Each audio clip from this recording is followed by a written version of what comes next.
Pada zaman dahulu kala, hiduplah seorang raja yang takut akan Tuhan bernama Daud. Ia adalah raja kedua yang memerintah di Israel setelah Raja Saul. Selama pemerintahannya, Israel tumbuh 10 kali lebih besar daripada kerajaan Raja Saul. Ketika Daud sudah menjadi tua dan sakit-sakitan, ia memilih salah seorang anaknya yaitu Salomo untuk menjadi raja menggantikan dia.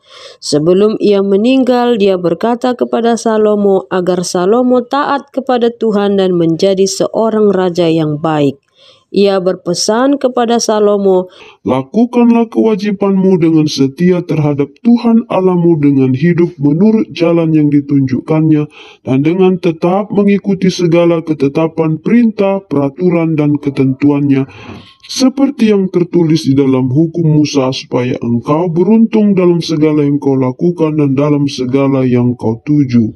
Dan supaya Tuhan menepati janji yang diucapkannya tentang aku, yakni jika anak-anakmu laki-laki tetap hidup di hadapanku dengan setia dan dengan segenap hati dan dengan segenap jiwa, maka keturunanmu tak akan terputus dari tahta kerajaan Israel." Kemudian Salomo duduk di atas tahta Daud ayahnya dan kerajaannya sangat kokoh. Suatu malam Salomo bermimpi. Dalam mimpinya Tuhan menampakkan diri kepadanya dan berfirman, "Mintalah apa yang hendak kuberikan kepadamu." Lalu Salomo berkata, "Engkaulah yang telah menunjukkan kasih setiamu yang besar kepada hambamu Daud ayahku, sebab ia hidup di hadapanmu dengan setia, benar dan jujur terhadap engkau. Dan engkau telah menjamin kepadanya kasih setia yang besar itu dengan memberikan kepadanya seorang anak yang duduk di tahtanya seperti pada hari ini. Maka sekarang ya Tuhan Allahku, engkaulah yang mengangkat hambamu ini menjadi raja menggantikan Daud ayahku, sekalipun aku masih sangat muda dan belum berpengalaman. Demikianlah hambamu ini berada di tengah-tengah umatmu yang kau pilih, suatu umat yang besar yang tidak terhitung dan tidak terkira banyaknya. Maka berikanlah kepada hambamu ini hati yang paham menimbang perkara untuk menghakimi umatmu dengan dapat membedakan antara yang baik dan yang jahat, sebab siapakah yang sanggup menghakimi umatmu yang sangat besar ini?" Jadi berfirmanlah Allah kepadanya, "Oleh karena engkau telah meminta hal yang demikian dan tidak meminta umur panjang atau kekayaan atau nyawa musuhmu, melainkan pengertian untuk memutuskan hukum, maka sesungguhnya aku melakukan sesuai dengan permintaanmu itu.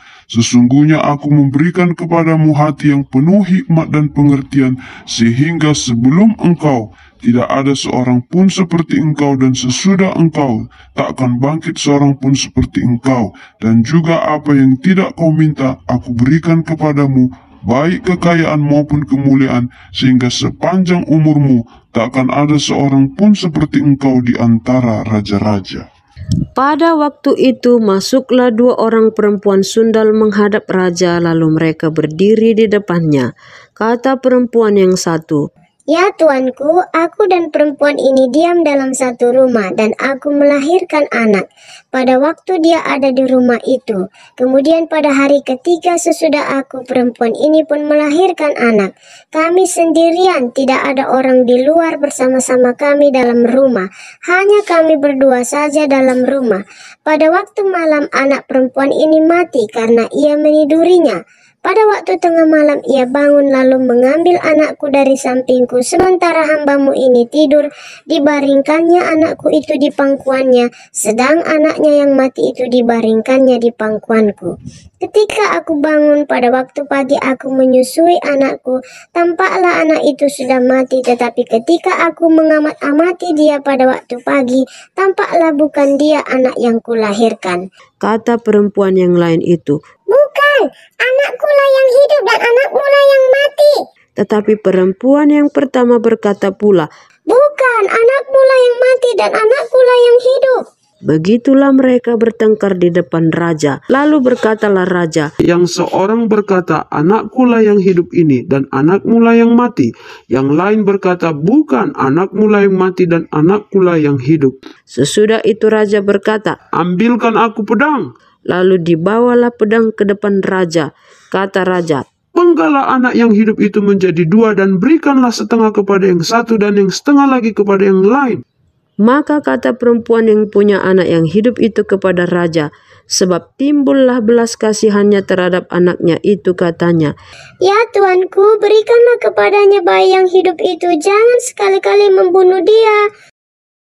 Tetapi yang lain itu berkata, Supaya jangan untukku ataupun untukmu, penggalah. tetapi raja menjawab, katanya, Berikanlah kepadanya bayi yang hidup itu, jangan sekali-kali membunuh dia, dia itulah ibunya. Ketika seluruh orang Israel mendengar keputusan hukum yang diberikan raja, maka takutlah mereka kepada raja, sebab mereka melihat bahwa hikmat daripada Allah ada dalam hatinya untuk melakukan keadilan.